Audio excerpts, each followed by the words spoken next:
He ferried Cycreus to Eleusis, gift-wrapping the cursed king for the goddess Demeter, whose own grief could understand corrupted power. Demeter accepted, appointing Cycreus as guardian of her holy processions, his inner fire now repurposed to ward off all lesser threats.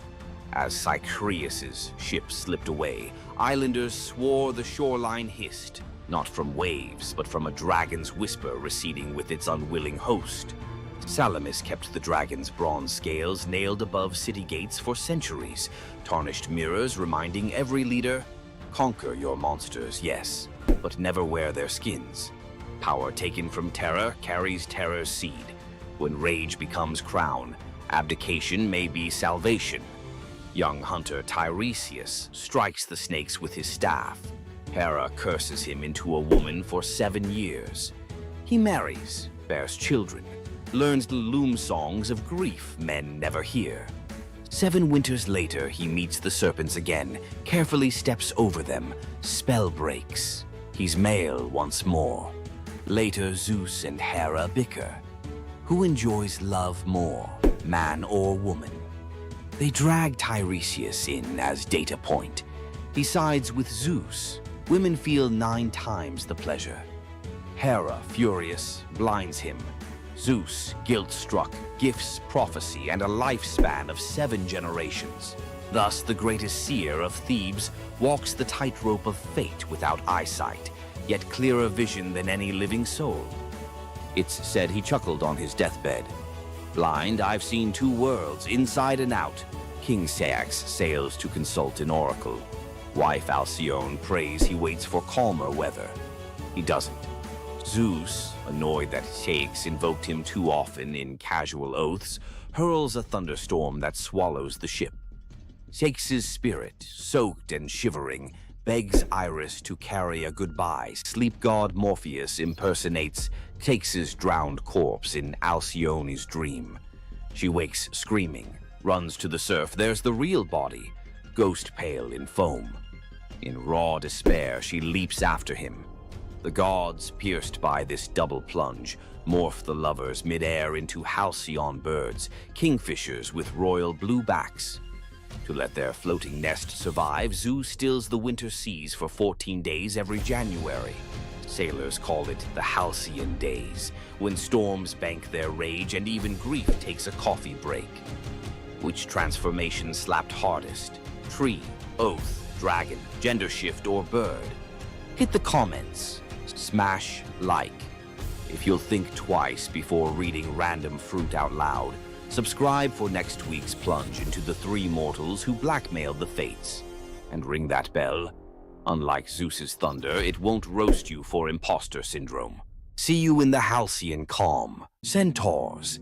Half man, half horse. Heroes or savages? Think you know the full story? Wait until you uncover the darker side of these iconic creatures. Watch till the end to discover what ancient myths don't tell you about the Centaurs. In Greek mythology, Centaurs were seen as both wild and noble beings. They were often depicted as powerful warriors, famous for their strength and skill in battle. But what if the truth behind them was far more sinister than anyone imagined? While some centaurs, like Chiron, were revered for their wisdom and kindness, many others were violent, uncontrollable creatures. These savage centaurs were known for their drunken brawls and uncontrollable rage.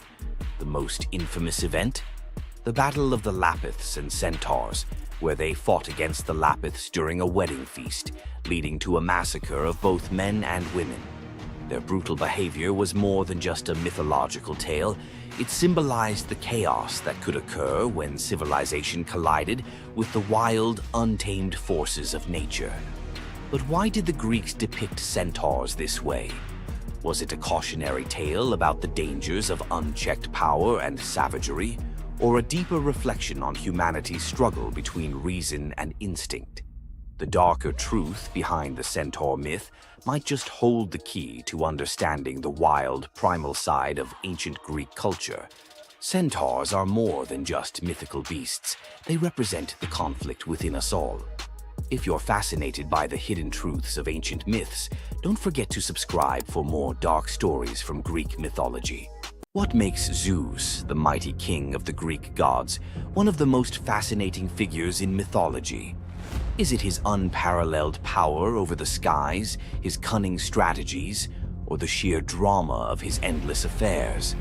While his tales are legendary, there's one story that stands out: the epic battle that earned Zeus his throne, the Titanomachy. This isn't just a story of a god's rise to power, it's a tale of rebellion, alliances, betrayal, and the ultimate struggle between two generations of divine beings. Stay with us as we dive into the myth of the Titanomachy, Zeus's role in overthrowing the Titans, and the secrets that shaped his reign. Before Zeus became the king of the gods, his father, Cronus, ruled the cosmos. Cronus was the youngest of the Titans, a race of primordial deities born of Uranus, the sky, and Gaia, the earth. The Titans were immensely powerful, but also deeply flawed. Cronus had gained power by overthrowing his own father, Uranus, in a brutal act of betrayal. But just as Cronus had betrayed his father, a prophecy loomed over him, warning that one of his own children would overthrow him. To prevent this, Cronus took a horrifying precaution. He swallowed each of his children as they were born, imprisoning them in his stomach for eternity. But Gaia, the ever-watchful mother of the gods, wasn't about to let this happen again. When Rhea, Cronus's wife, gave birth to Zeus, Gaia devised a plan. Rhea tricked Cronus by handing him a stone wrapped in swaddling clothes, which he swallowed, believing it was his newborn son. Meanwhile, Zeus was spirited away to a hidden cave on the island of Crete, where he was raised in secret. Zeus grew up under the care of nymphs and a goat named Amalthea, who nourished him with her milk. As he matured, Zeus learned of his father's tyranny and vowed to free his siblings and challenge Cronus's rule. Zeus couldn't take on Cronus and the Titans alone. He needed allies. His first move was to rescue his siblings trapped inside Cronus. With the help of the goddess Medusa, Zeus tricked Cronus into drinking a potion that caused him to vomit up his children: Hestia, Demeter, Hera, Hades, and Poseidon, fully grown and ready for battle. Now united, the 6 Olympian siblings declared war on Cronus and the Titans. But the Titans were powerful, and the war, known as the Titanomachy, would rage for 10 years with no clear victor. Realizing they needed an advantage, Zeus turned to the most unlikely of allies, the Hecatonchires and the Cyclopes. These were monstrous children of Gaia and Uranus, imprisoned in Tartarus by Cronus out of fear of their immense power. The Hecatonchires had 100 hands and unparalleled strength, while the Cyclopes were master craftsmen. Zeus descended into Tartarus, defeated its terrifying guardians, and freed these imprisoned beings. In gratitude, the Cyclopes forged weapons for Zeus and his brothers. Zeus received the thunderbolt, Poseidon the trident, and Hades a helmet of invisibility. With these tools and the raw power of the Hecatonchires, the Olympians finally had the upper hand. The final clash of the Titanomachy was a cosmic spectacle. The Titans, led by Cronus, unleashed their full fury, shaking the very foundations of the universe. Mountains crumbled, seas boiled, and the skies erupted in chaos. But Zeus and his allies were relentless. Zeus hurled his thunderbolts with unerring precision, scorching the battlefield and scattering the Titans' ranks. Poseidon unleashed massive earthquakes, and Hades used his helmet of invisibility to sow confusion among their enemies. The Hecatonchires proved invaluable, hurling massive boulders with their 100 hands, overwhelming the Titans. One by one, the Titans fell, their immense power no match for the combined might of the Olympians and their allies. Cronus was the last to fall. Zeus struck him down with a thunderbolt so powerful that it split the skies. With Cronus's defeat, the Titanomachy was over.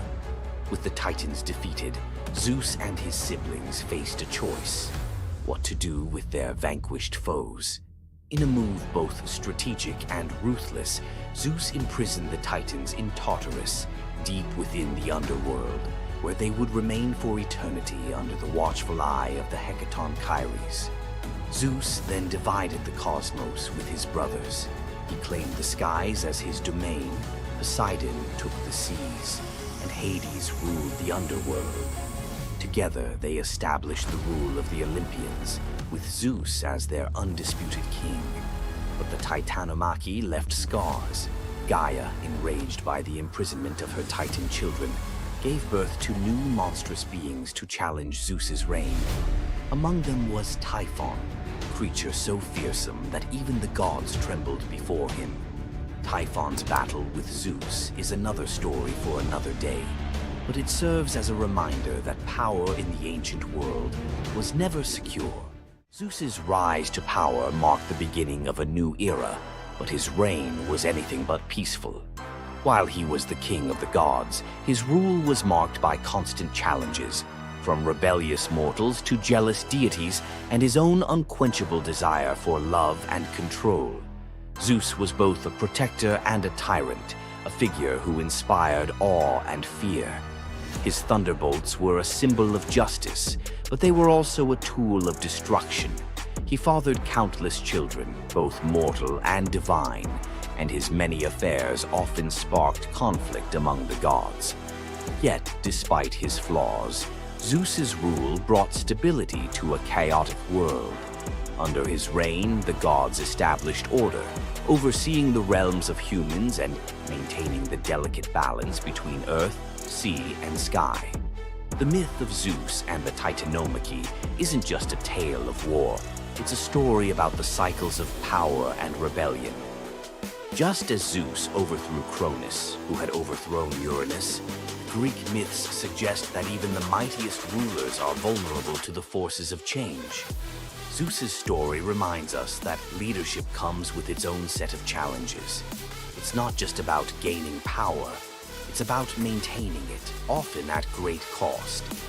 Zeus's rise to power is one of the most thrilling tales in mythology, filled with battles, alliances, and sacrifices. But what do you think? Was Zeus a just ruler, or was he simply another tyrant destined to fall like the Titans before him? Let us know your thoughts in the comments below.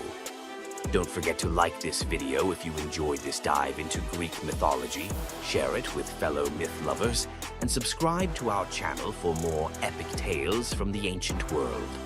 Until next time, remember, the gods may rule from above, but their stories remind us of the struggles we all face below.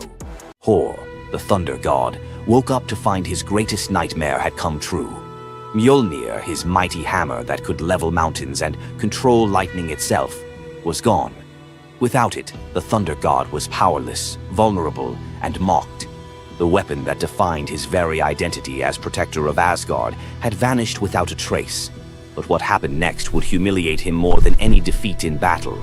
To get his hammer back, Thor would have to do something that went against every fiber of his warrior identity. You won't believe the disguise he ends up in. It all began on what should have been an ordinary morning in Asgard. Picture Thor reaching for the leather grip that had been at his side for countless centuries, his fingers closing around nothing but empty air. The spot where Mjolnir should rest felt cold and wrong, like a missing tooth that your tongue keeps finding. Thor's morning routine, as predictable as sunrise over Asgard's golden halls, shattered in that single moment of realization. The hammer forged by dwarven masters, the weapon that could summon lightning and level mountains, had vanished without so much as a whisper of sound. The initial shock hit Thor like a physical blow. His hand remained suspended in space, still reaching for what wasn't there. Then panic crept in, cold and relentless. He let out a blood-curdling roar of sheer rage, the whole palace trembling. Without Mjolnir, he was powerless, vulnerable, and mocked, stripped of the weapon that made him Asgard's primary defender. The enemies that prowled the borders of the Nine Realms knew about his mighty hammer. They counted on Thor's strength to keep them at bay. Now that strength was gone. Word spread through Asgard's halls faster than wildfire. The other gods gathered in emergency council, their faces grave as they grasped the full scope of the crisis. Odin's ravens had brought no news. The watchmen at the gates had seen nothing. Mjolnir had simply disappeared, as if it had never existed at all. The assembled gods understood what Thor's loss meant for their realm. Asgard stood vulnerable, its greatest protector reduced to a shadow of his former self. Loki stepped forward through the crowd of worried gods, his familiar, cunning smile playing at the corners of his mouth. He offered to investigate the theft using his shape-shifting abilities, volunteering to venture where other gods could not go undetected. The council accepted his proposal immediately, desperate for any lead in their search. Thor watched his brother prepare for the mission, knowing that Loki's success or failure would determine his own fate. Loki first borrowed Freya's magic feathered coat, allowing him to fly in falcon form to Jotunheim without raising alarms. Each dead end pushed Thor deeper into desperation. He imagined facing his enemies defenseless, their laughter echoing as they realized the thunder god carried no thunder. The trail finally led to the most dangerous territory of all, Jotunheim, the realm of the giants. Loki strode into the council chamber with the confident gait of someone who had solved a mystery, but his expression carried an ominous weight. The giant Thrym, lord of the frost giants, had openly boasted about his theft from his massive throne of ice and stone. He had buried Mjolnir 8 leagues beneath the frozen earth of his realm, thrice deeper than any giant's hall, he claimed, placing it where even Thor's strength would be useless. Thrym had what he thought was a simple demand for the Norse gods. He wanted the beautiful goddess Freya as his bride in exchange for the hammer's return. The giant had fixated on her legendary beauty and grace, convinced that possessing both Mjolnir and the goddess of love would make him the most powerful being in all the 9 realms. His arrogance knew no bounds as he described his elaborate wedding plans to Loki, speaking of golden halls and feasts that would last for weeks. Thrym believed the gods had no choice but to accept his terms. When Loki spoke to the council about Thrym's demand, the council fell silent. Freya's reaction shattered the tense quiet that followed Loki's report, causing her rage to break the Brysinger necklace, its gems scattering across the floor in glittering fragments. She declared she would rather throw herself into the deepest ocean than marry the frost giant who dared make such a demand. The gods found themselves trapped in an impossible situation. They could sacrifice one of their most beloved goddesses to a giant's lust, or they could leave Thor permanently weakened and Asgard vulnerable to every enemy that prowled the borders. The council erupted in frantic debate. Some suggested launching a full assault on Jotunheim, but Thrym's fortress was impregnable and his army vast. Others proposed trickery or negotiation, but every path led to either devastating war or humiliating surrender. Heimdall, the far-seeing guardian who watched over the Rainbow Bridge, had remained silent throughout the heated discussions. When he finally spoke, his words stopped every conversation in the hall. His suggestion was so outrageous, so completely unthinkable, that even Loki's jaw dropped open in shock. The gods stared at Heimdall as if he had lost his mind, but they were out of other options. What he proposed, however, would challenge everything Thor stood for as a warrior. Heimdall's words hung in the air like a challenge to the very foundations of Norse honor. The far-seeing god had suggested that Thor disguise himself as a bride and infiltrate Thrym's wedding feast to recover Mjolnir. He spoke with calm authority, tie housewife's keys about his waist, and pin bridal jewels upon his breast. The idea was so fundamentally opposed to Norse concepts of masculine honor that Thor's initial response shook the very walls of Asgard. He declared the plan preposterous and swore he would never hear the end of it if word spread that the Thunder God had dressed as a woman. The assembled gods watched in tense silence as their mightiest protector wrestled with a challenge that could not be solved through brute force or lightning strikes. They had already considered launching a full assault on Jotunheim, but Thrym's fortress was impregnable and his army vast. No other choice remained. Thor paced the hall like a caged wolf, his massive fists clenched as he grappled with the impossible choice between his warrior's pride and his duty to protect Asgard. Every instinct in his body rebelled against the idea of abandoning his identity as a fearsome warrior to play the role of a delicate bride. Loki stepped forward with barely contained excitement, volunteering to accompany Thor as his maidservant. The trickster god's eagerness to participate in this elaborate deception revealed his true nature. While Thor struggled with the concept, Loki was already plotting the specifics of costumes, mannerisms, and the lies they would need to maintain throughout their dangerous mission. The transformation began with layers of bridal linen draped over Thor's massive frame. Servants brought forth delicate jewelry, housewives' keys that symbolized domestic authority, and a dainty hood for his head. Finally came the precious necklace of Brisingar. Each item added to the disguise felt like another blow to Thor's warrior identity. When he finally looked at his reflection, the god of thunder saw an unconvincing bride staring back at him.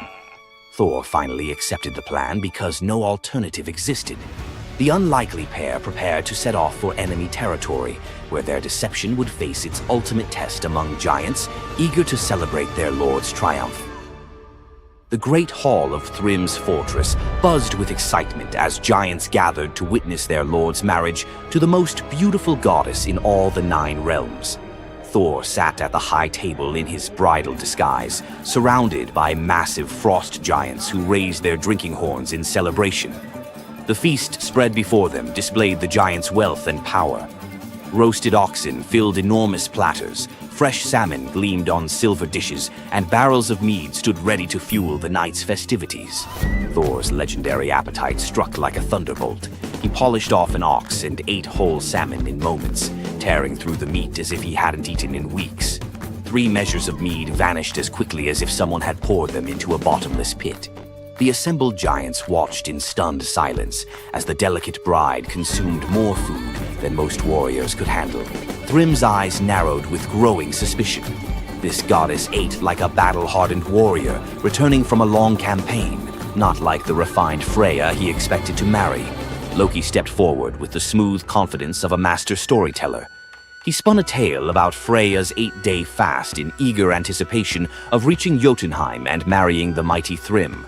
The explanation painted a picture of a lovesick goddess, so excited about her wedding that she had refused all food during her journey.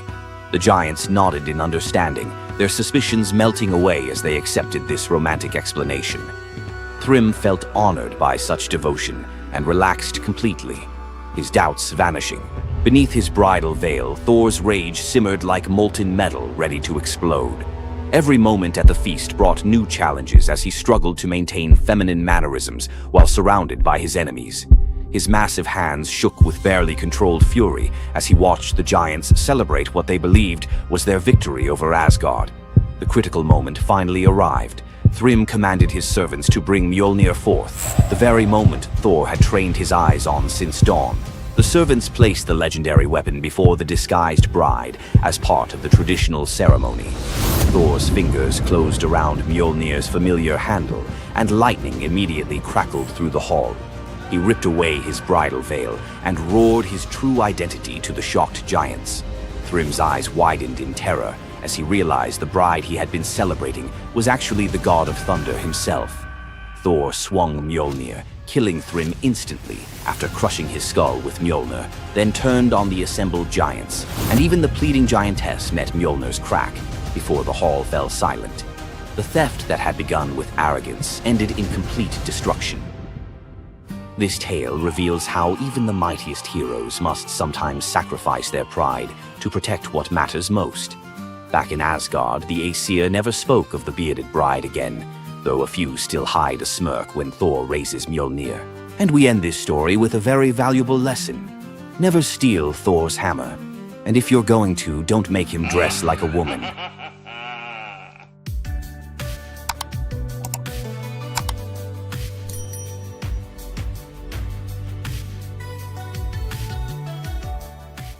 You've heard of a goddess whose beauty was unmatched.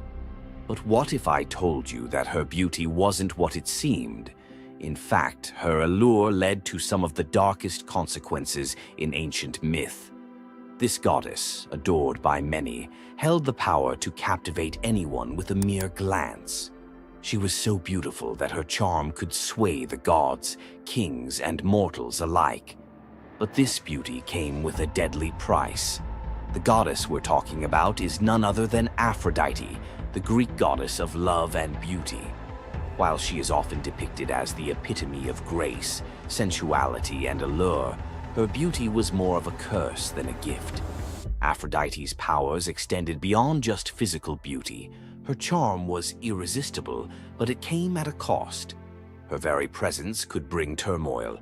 Many heroes and kings fell victim to their obsession with her. Take Paris, for instance. His decision to choose Aphrodite as the fairest of the goddesses set in motion the events that led to the Trojan War. His desire for her beauty caused the death of thousands and the fall of Troy. But Aphrodite's beauty didn't just destroy men, it could break gods too. The tale of her and Ares, the god of war, exemplifies this. While Aphrodite was married to Hephaestus, the god of blacksmiths, her passionate affair with Ares led to chaos among the gods. Her beauty wasn't just about attraction, it caused jealousy, betrayal, and ultimately destruction. Despite her dazzling appearance, Aphrodite was also a figure of deceit and destruction, proving that beauty, when it holds such power, can be dangerous. It's no wonder the ancient Greeks warned that appearances can be deceiving. Aphrodite's beauty may have dazzled the world, but her story teaches us that sometimes what's on the surface can mask a much darker reality. So, was Aphrodite's beauty a blessing or a curse? The myths suggest that beauty, when wielded by the gods, is never what it seems. If you want to uncover more hidden truths about gods and goddesses from the ancient world, hit that subscribe button. There's so much more to explore in these captivating stories of the past. Hey, myth explorers, ready to wander off the beaten mythological path? You know Zeus's thunderbolts and Hercules' labors. Fine. But what about the day the bees turned their backs on their god? Or the huntress whose sons were cursed to become flesh-hungry bears? Or a girl so clever Athena loved her, then hated her enough to shrink her to an ant? And finally, an apple that quite literally broke a young man's heart. Keep watching. Each tale swerves from wonder to horror to bittersweet awe, and the last lines of every story connect like hidden threads. Miss even 30 seconds, and you'll lose the clue that ties them all together. When Zeus married Hera, Hermes carried gold-edged invites to every being, mortal, divine, animal. Chelone, a river nymph, accepted with a careless nod, but when the day came, she sniffed at the sky, poked the embers in her hearth, and sighed, "My little house is warmer than Olympus." Hours later, the wedding procession rolled past in thundercloud pomp. Hermes spotted Chelone's empty chair. Rage ignited in his silver sandals. He swooped down, seized the entire cottage, roof, pillars, walls, Chelone still clutching a teacup inside. One spell later, cottage and nymph fused into a single creature, shell on the back, head poked out, doomed to crawl forever carrying the home she wouldn't abandon. The first tortoise. Locals swear that on spring evenings, if you kneel by a brook and whisper, "Leaving soon?"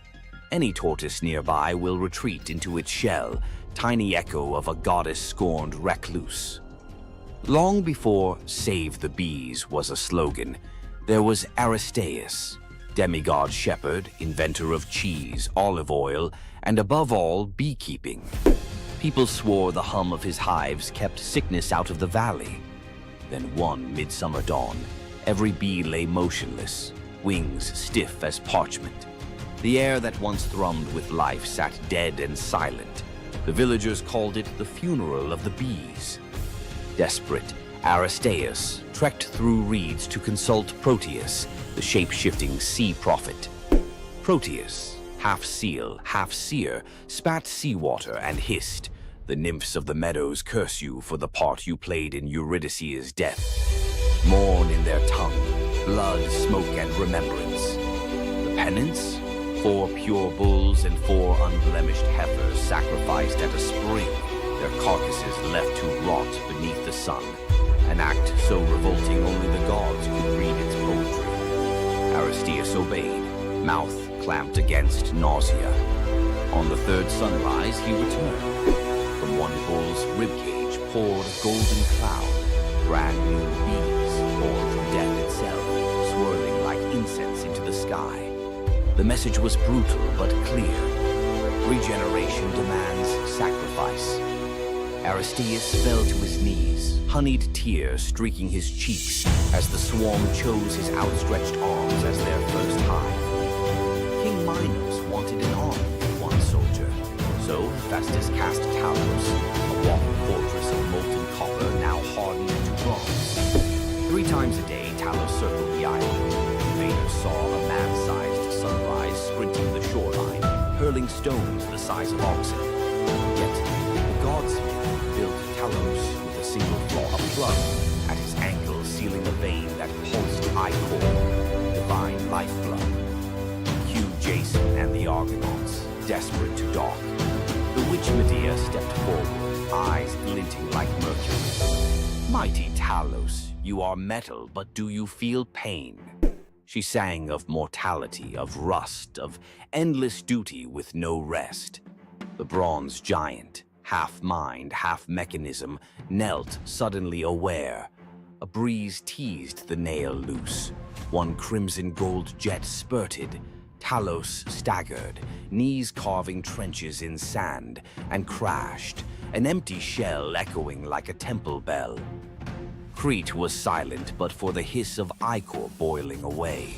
Local fishermen still claim some sunsets tint the sea bronze, Talos's lifeblood swirling just beneath the waves, hunting for its lost shell. Coronis of Thessaly loved Apollo, or thought she did, until a mortal soldier caught her eye. While Apollo healed plague in Delphi, Coronis entertained her new lover in secret. Only the raven, Apollo's avian spy, saw everything. The bird wrestled with the knowledge. If it spoke, a human would die. If it stayed silent, a god would suffer humiliation. Instinct 1, loyalty to the sun. It flew for 3 days, trailing white feathers through storm clouds, and crashed onto Apollo's lap to report the betrayal. Apollo's rage was surgical. One golden arrow, one heartbeat, Coronis felled. But as her blood soaked the sheets, guilt hit harder than plague, because Coronis carried his unborn son, Asclepius.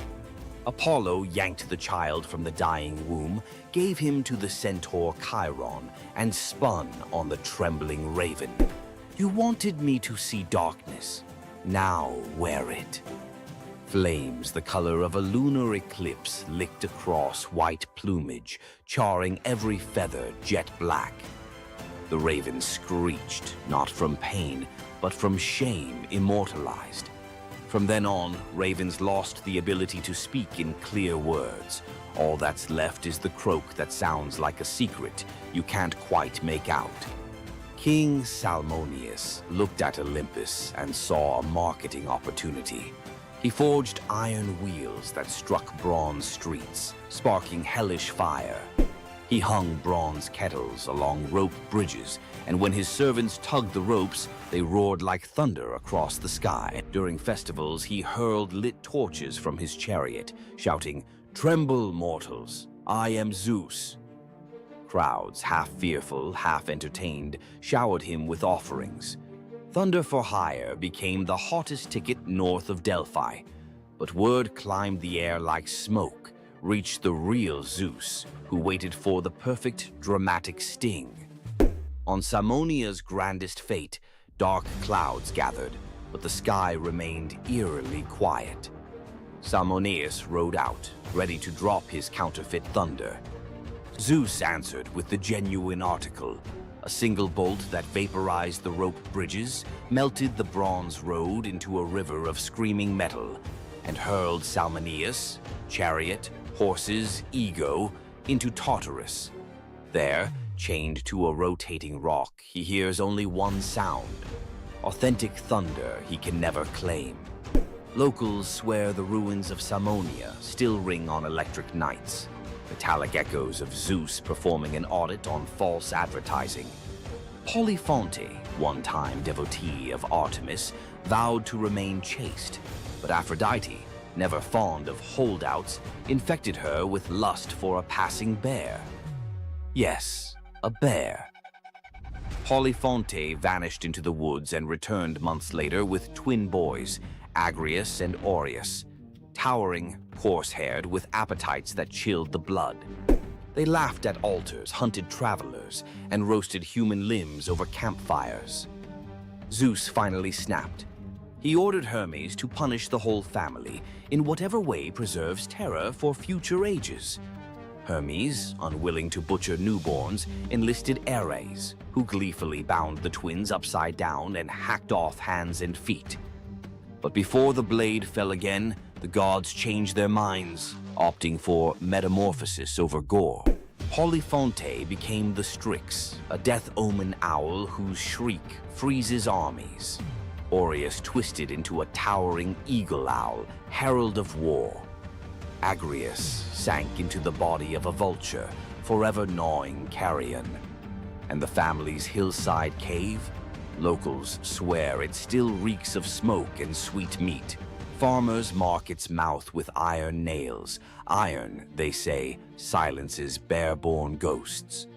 Next time an owl howls before battle, remember Polyphonte's cursed lullaby. A mother's love curdled into dread for every soldier who hears it. Athena once chose an Attic girl named Myrmex as her personal protege. The goddess introduced a dream project, the world's first plow. Myrmex watched, learned, then, intoxicated by the crowd's applause, whispered that she had invented the tool. Athena's gray eyes darkened. Soon after, a jealous wind shoved Myrmex while she harvested wheat. She staggered, dropped an armful of sheaves, and heard laughter, a cruel echo of her own boast. Athena emerged, face sorrowful. You craved the harvest without the humility. She tapped the girl's forehead. Instantly, Myrmex shrank, limbs splitting, waist pinching.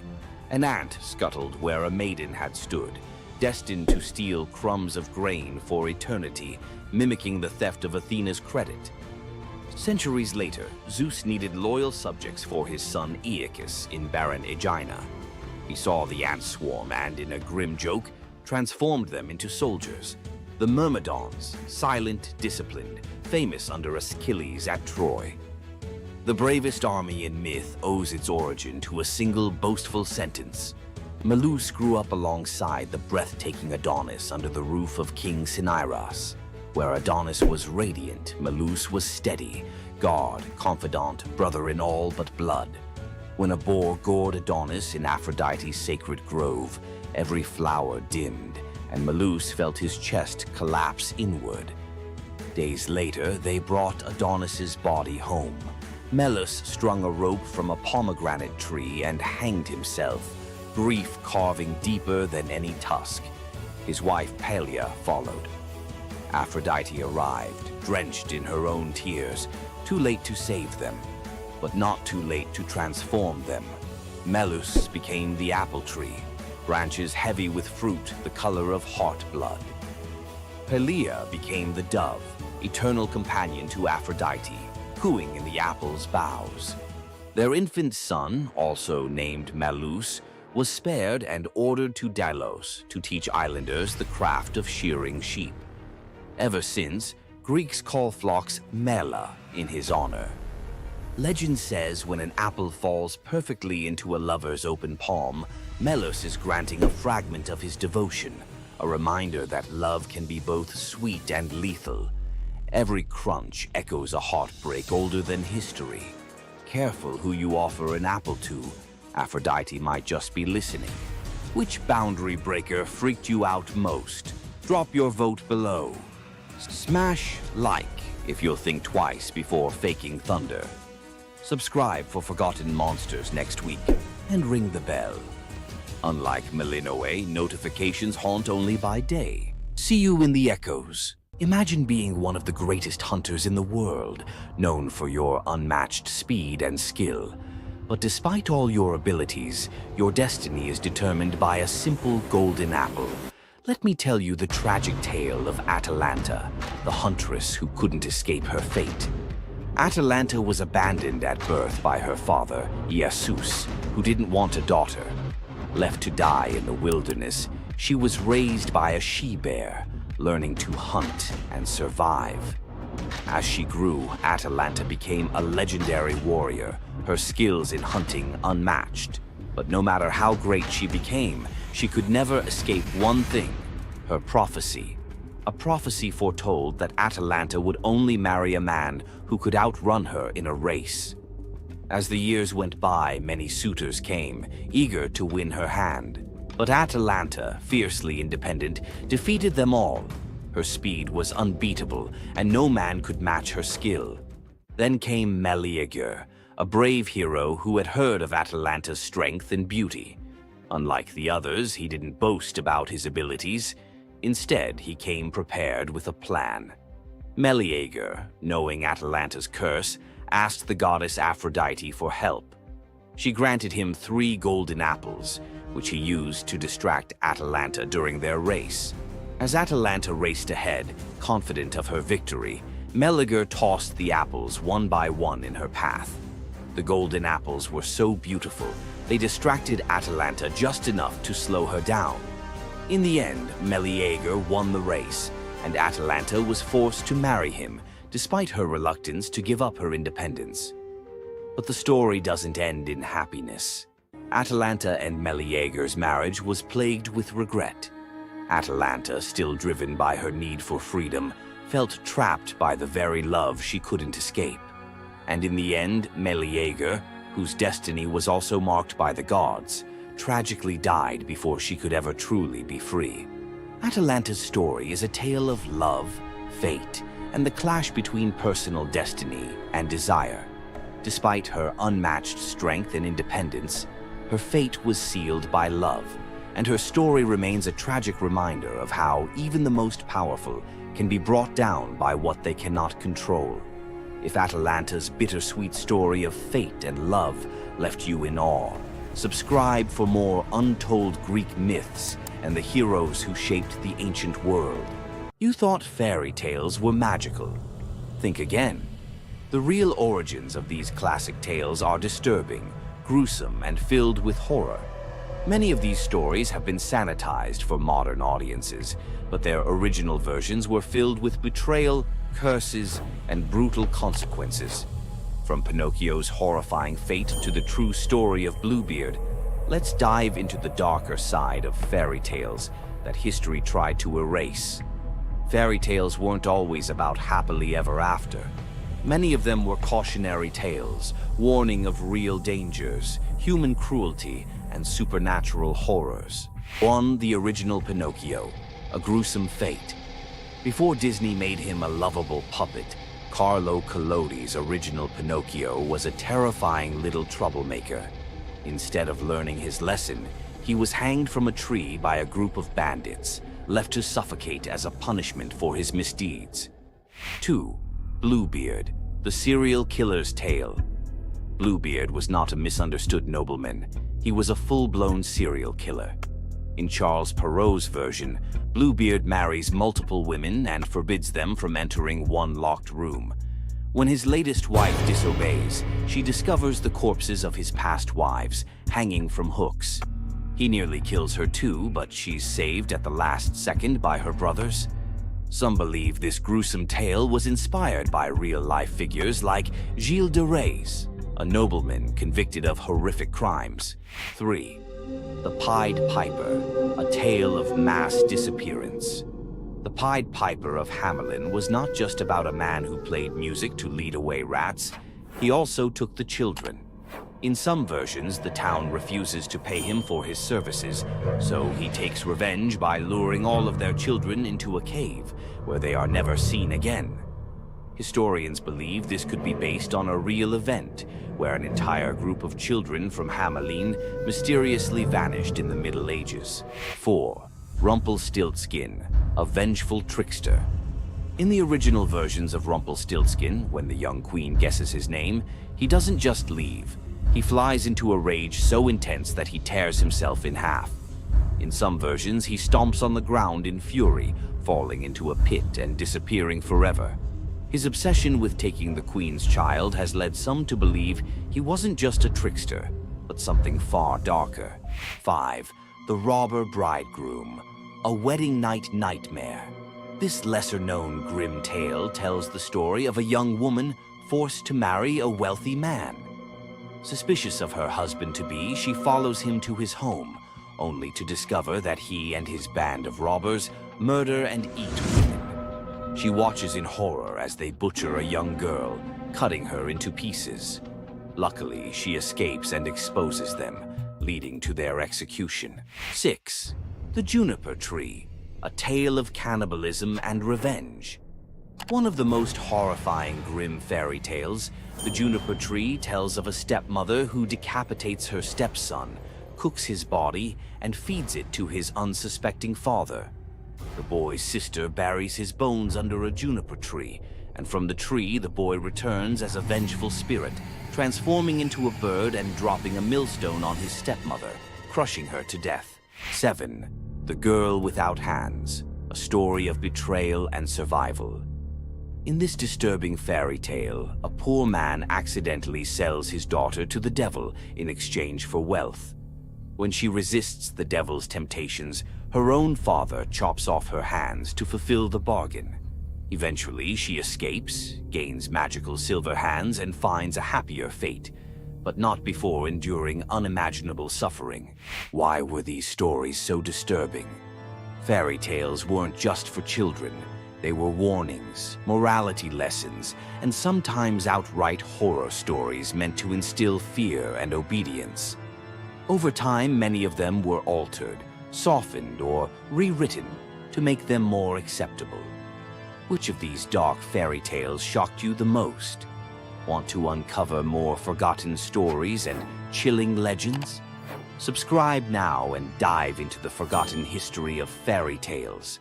What would you do if you gave up everything for love, only to be betrayed by the one you trusted most? In the Greek myth of Medea, love led to ultimate revenge, and the consequences were deadly.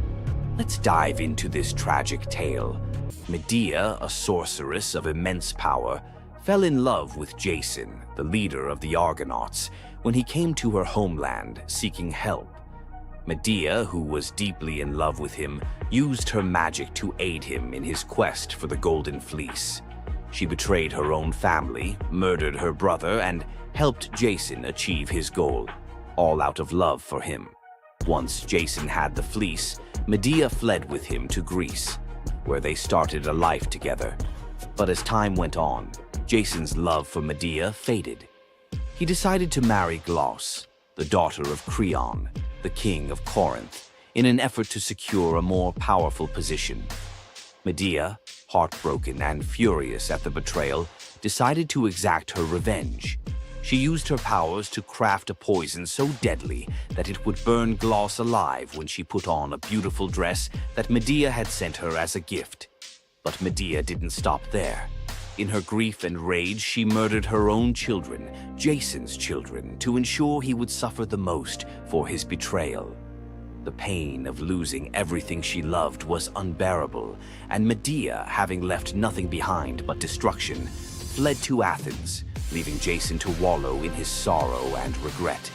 Medea's story is a tragic reminder of the destructive power of betrayal and the extreme lengths to which love can drive someone. Sometimes love is not only blind, but it can also lead to devastation and vengeance. Does Medea's vengeance leave you thinking about the darkest side of love? Subscribe for more ancient Greek myths filled with twists, power, and passion. Imagine a woman so terrifying that a single glance from her could turn anyone into stone. Medusa, a name that echoes through history as a monster, a villain, and a symbol of pure horror. But what if everything you thought you knew about her was wrong? Medusa wasn't always a monster. Her story is one of betrayal, injustice, and a curse she never deserved. She wasn't born a villain. She was made into one by the gods themselves. But even as a victim, she found a way to turn her tragedy into power. Today, we'll unravel the myth of Medusa and discover the deeper truth behind her story. From her tragic origins to her transformation into a feared Gorgon, to her epic confrontation with Perseus. This is the tale of Medusa like you've never heard it before, Long before the snakes, before the curse, Medusa was a mortal woman of extraordinary beauty. She wasn't born a monster. She was born human, the daughter of the sea gods, Phorcys and Ceto, while her sisters, Stheno and Euryale, were immortal Gorgons. Medusa stood apart as the only mortal among them. But it wasn't her mortality that set her apart. It was her beauty. Medusa's golden hair, radiant complexion, and striking eyes captured the attention of everyone, even the gods. She served as a priestess in the temple of Athena, goddess of wisdom and war, vowing to remain pure and devoted to the goddess. This is where her life took a tragic turn. According to the myth, Poseidon, the god of the sea, became infatuated with Medusa.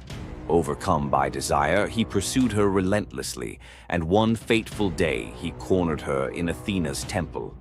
Medusa, defenseless, could not escape his wrath.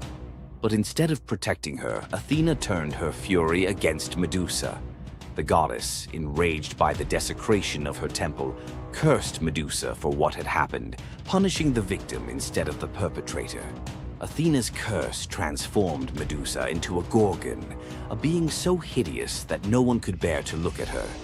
Her golden hair turned into a nest of venomous snakes, and her eyes became so powerful that a single glance could turn living creatures to stone. This moment defined Medusa's new existence. Once revered for her beauty, she was now feared and hunted as a monster. But beneath the horror of her transformation lay a deeper question.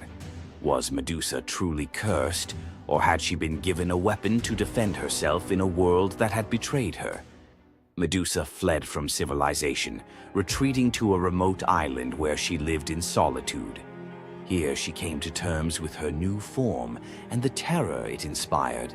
The snakes in her hair hissed constantly, and her reflection, once a source of pride, was now a weapon she couldn't dare to look at. But the world wouldn't let her rest. Tales of the monster of the island spread across Greece, and soon warriors came seeking glory by trying to slay her. None succeeded. Each challenger who entered her domain fell victim to her petrifying gaze, their bodies forever frozen in stone. Medusa's life became one of survival, fending off those who sought to destroy her while grappling with the isolation of her curse. She was trapped in a cycle of violence she didn't choose, but couldn't escape. As the years passed, Medusa's story became twisted. In the eyes of mortals, she was no longer the victim of a cruel curse, but a monster to be feared. The tragic young woman was lost to legend, replaced by the image of a terrifying villain.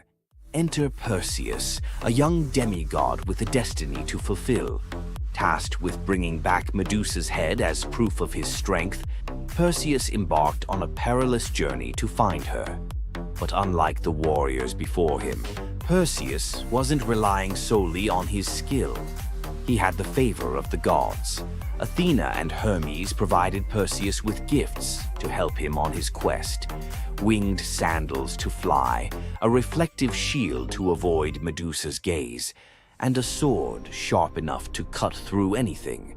Most importantly, he was given a magical bag to safely carry her severed head. Perseus's journey to Medusa's lair was filled with danger, but none compared to the final challenge, facing the Gorgon herself. When Perseus arrived, Medusa was sleeping.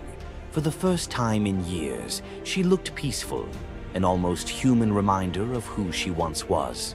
But Perseus couldn't afford to hesitate. Using the reflective shield as a mirror, he avoided her petrifying gaze and struck with precision, severing her head in one swift motion. The blood that spilled from Medusa's neck gave birth to two incredible beings, Pegasus, the winged horse, and Chryser, a golden giant. Even in death, Medusa's body produced miracles, a testament to the power she had carried within her. Perseus carried Medusa's severed head back to Greece, where it became both a trophy and a weapon. Her gaze retained its power, turning enemies into stone, and Perseus used it to defeat his foes and protect his people. But Medusa's story didn't end with her death. Over time, her image transformed from that of a monster to a symbol of strength and defiance. Women, especially, began to reclaim her story, seeing her as a figure who resisted the gods and survived unimaginable betrayal. Today, Medusa is more than a mythological figure. She's an icon. Her face appears in art, literature, and even modern movements that challenge systems of power and oppression. But the question remains, was Medusa truly a monster, or was she a victim of a world that feared her power? Medusa's story is a reminder that myths are more than just tales of gods and heroes. They're reflections of human nature, of the injustices and triumphs we still see today. So, what do you think? Was Medusa a villain, or was she a misunderstood symbol of resilience? Leave your thoughts in the comments. Give this video a like if you found her story as fascinating as we did. And don't forget to subscribe to the channel for more deep dives into the myths and legends that continue to shape our world. Until next time, keep questioning, keep exploring, and keep looking beyond the surface. Athena, the goddess of wisdom, war, and strategy, was one of the most powerful deities in Greek mythology. Feared by enemies, honored by heroes, and even challenging Zeus himself, Athena's legacy shaped legends, wars, and the very foundations of civilization. But was she truly a goddess of justice, or was there a darker side to her wisdom? Let's dive into the real story of Athena. Athena wasn't born like other gods. She burst fully grown from Zeus's head, armed with a spear and shield, a goddess of war and wisdom from the very start. But her story is more than just divine power. It's one of strategy, conflict, and influence that shaped the Greek world. The protector of heroes, Athena wasn't just a warrior. She was a tactician, a guide, and the ultimate ally to heroes. She helped Odysseus outwit the gods, gave Perseus the shield to defeat Medusa, and was the unseen force behind many Greek victories. The battle for Athens, Athena and Poseidon competed for control of the greatest city in Greece. Poseidon offered a mighty ocean, but Athena gave the olive tree, a symbol of wisdom and prosperity. The people chose her gift, and Athens was named in her honor. The merciless judge? Athena may have been wise, but was she just? When Medusa was assaulted in her temple, Athena didn't punish Poseidon, she punished Medusa, turning her into a monster. Later, she created the first court of law, showing her power wasn't just in battle, it was in justice, law, and politics. Wisdom and war, always balanced. Unlike Ares, the god of chaos and bloodshed, Athena's warfare was tactical, calculated, and precise. She was the goddess of the battlefield, but also the goddess of philosophy, craftsmanship, and knowledge, a balance between violence and intelligence. Her lasting legacy, Athena's symbols, the owl, the shield, and the olive tree, still represent wisdom, strategy, and peace today. The Parthenon, her great temple, still stands, and her influence can be seen in modern philosophy, war strategy, and even democracy itself. Athena wasn't just a goddess of wisdom. She was a warrior, a ruler, and a force that shaped civilizations. But was she truly wise, or just the ultimate strategist who always got her way? Want more deep dives into legendary gods and goddesses? Subscribe now and uncover the myths and realities of ancient deities. Heroes, monsters, tragedies, you know the drill. Tonight we flip the script. Some little-known tales where wit, nerve, or kindness earn outright miracles. Glass number 1 holds a bronze serpent coiled around a sprig of green, and a boy who literally came back sweeter than honey. Knossos in midsummer smells of rosemary, sea salt, and beeswax. While the court argued harvest taxes, young Glaucus chased a bright blue lizard past the kitchens through a corridor stacked with amphorae of fermenting honey, and, because small boys fit where gods do not, straight down a ladder into the palace cellars. Down there, the air was syrup thick. Glaucus peered into a half-open jar, hoping to see the lizard's tail. One wobble, a slip, a splash. The honey swallowed his cry, sealed itself like amber, and the cellar went still except for the slow fizz of wild yeast. When the nurse discovered an empty playroom, Minos promised royal exiles, or worse, to anyone who failed to find his heir. Search parties raked the island. An oracle finally muttered, "He is where sweetness turns to gold, and the color-changing calf is the compass." Everyone stared blankly, except one messenger who remembered a traveling seer rumored to solve riddles the way bards solve rhyme schemes. Polyidus arrived soaked in salt spray and sarcasm. Minos thrust him in front of the palace's miracle calf, white at dawn, tawny by noon, black at dusk. The king demanded an explanation, and his son before sundown. The seer stroked his beard, watched the calf cycle its living palette, and smiled. "The answer is not the hide, but the eyes," he mused. At dawn, the calf watched the white sun. At noon, bronze. At dusk, onyx night. It mirrored what it beheld. So must the prince. "He is hidden where color vanishes," Polyidus concluded, and descended alone into the wine-dark storerooms.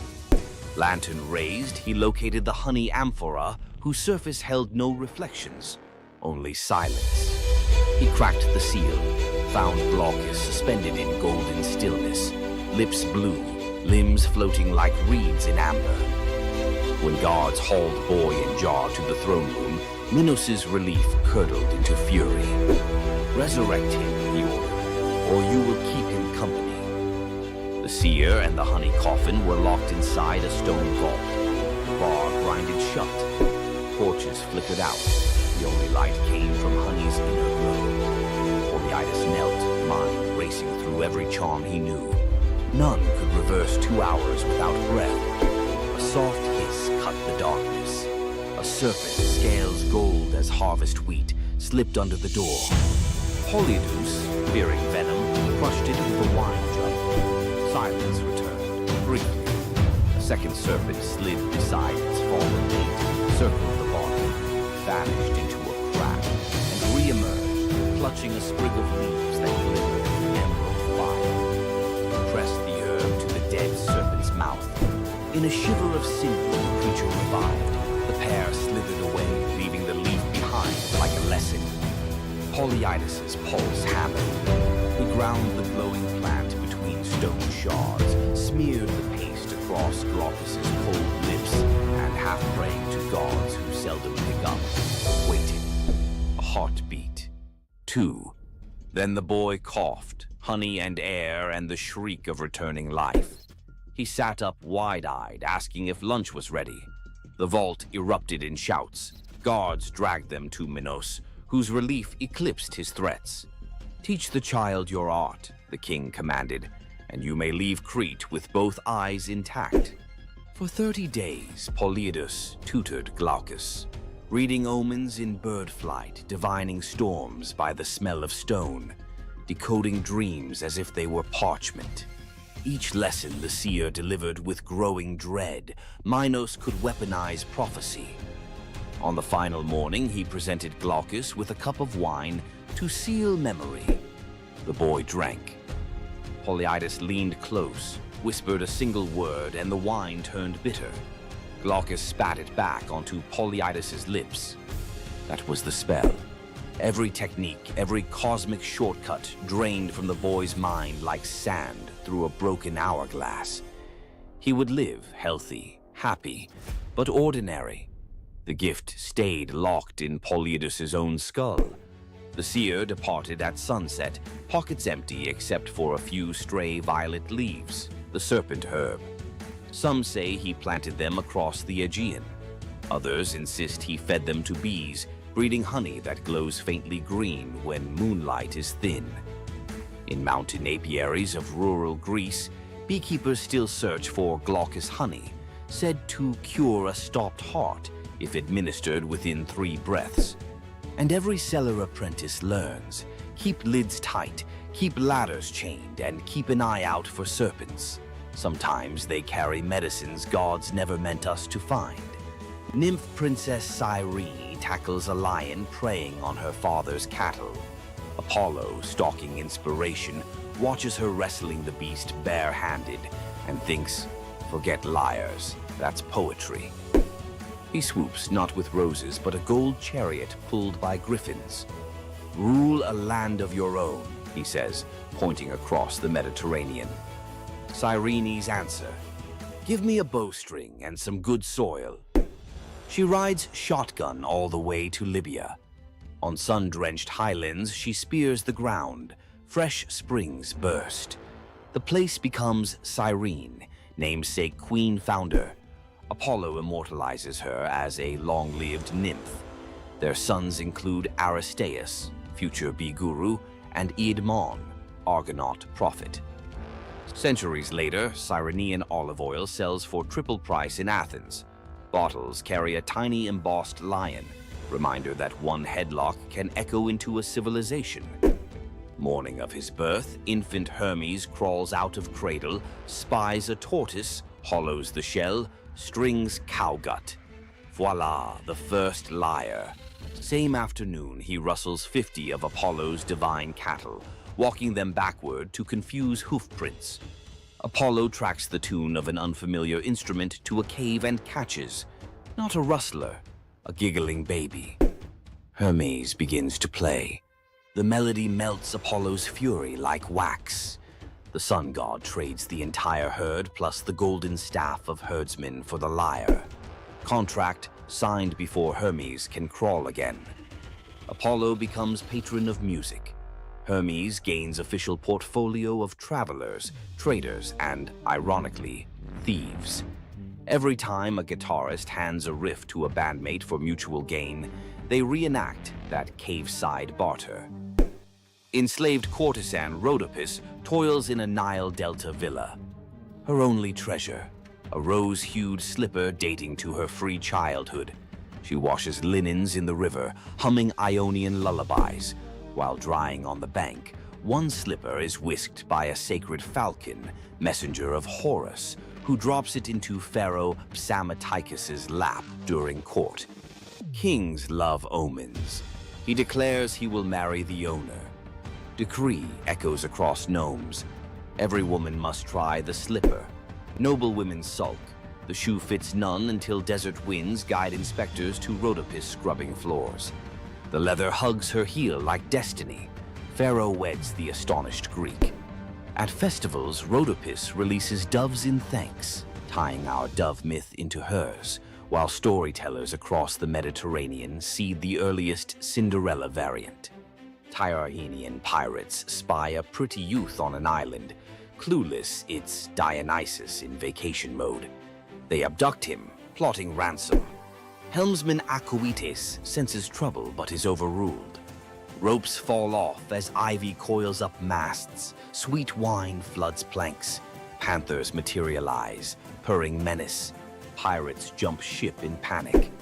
Instead of vengeance, Dionysus transforms them into dolphins so they can atone by guiding sailors. Acoetes receives priesthood and a lifetime ticket to every Bacchic festival. Mediterranean fishermen still toss libations overboard for the merry sailors, believing every dolphin escort is a pirate making cosmic amends. On a Boeotian hillside, twin princes Amphion and Zethus debate destiny. Zethus flexes farm boy muscle, shouting, "Stone walls rise by calloused hands." Amphion replies by tuning a 7-string lyre, a gift Apollo slipped into his cradle. They inherit a dream, rebuild ruined Thebes. Zethus drives oxen and hefts limestone, but progress is glacial. At sundown, Amphion plucks a chord so pure nightingales freeze mid-song. Blocks quiver, lift and float into place. Each note a crane, each chord a pulley. Workers drop their levers and just watch. The wall grows faster than dawn's shadow.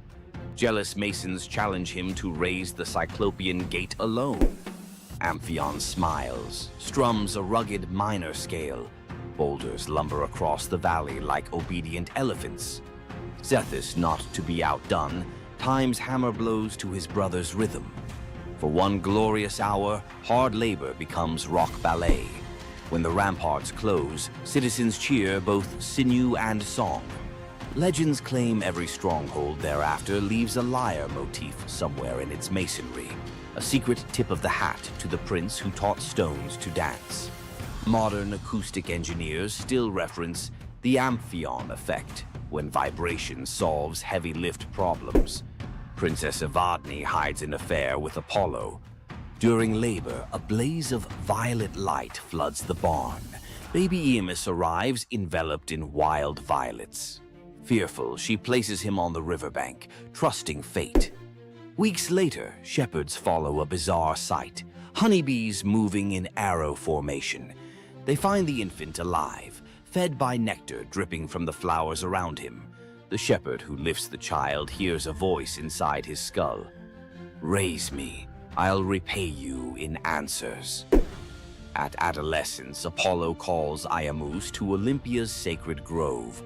The god lays out 2 golden bowls, memory and forgetting, telling him to sip both.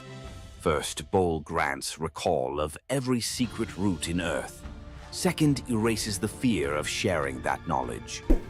Iamus founds a bloodline of oracles, famed for perfect attendance records at Delphi and Olympia. Even today, locals say a self-sown violet patch near the Alpheus River blooms out of season before big sporting events, Apollo's subtle wink that a prophecy ticket is about to drop. Young healer Melampus saves 2 baby snakes from a plow blade. Nights later, they slither onto his pillow and lick his ears with herbal-coated tongues. He bolts upright, to a cacophony that suddenly makes sense. Sparrows gossip, ants debate tunnel routes, sheep rehearse lullabies. King Proteus's daughters are struck with goat hallucinations, stampeding through Argos. Melampus eavesdrops on an oak tree, chuckling with a raven. A draught of hellebore in river foam will still their frenzy. He brews it. 1 sip and royal sanity snaps back. Kingdom cheers. Fee time. Melampus wants 1/3 of the realm. Proetus balks until the cattle low in perfect Greek. He's worth it. Impossible to refuse a bovine referendum. Territory ceded. For generations, Argive herders prop a wooden ear in new barns, a reminder that real leadership might start with understanding what even a beetle has to say. Priest King Aeneas hosts Dionysus and Apollo at a midsummer feast. In gratitude, the gods bless his 3 daughters, Oeno, Spermo, Elais, with hand gestures that turn objects into wine, grain, and oil. Years later, the Achaean armada, en route to Troy anchors at Delos, supplies dangerously low. Aeneas offers help. The daughters flick wrists and the beach is suddenly a farmer's market. Agamemnon plots to kidnap the miracle caterers for a 10-year war buffet. Dionysus intervenes. With a grape leaf touch, he turns the sisters into doves. Free to fly anywhere, grain, oil, and wine are prayers waiting to be answered. Delian festivals still release 3 white doves at dawn over picnic blankets. Fishermen swear the birds guide them to shoals fat with fish. Proof generosity multiplies even after airborne retirement.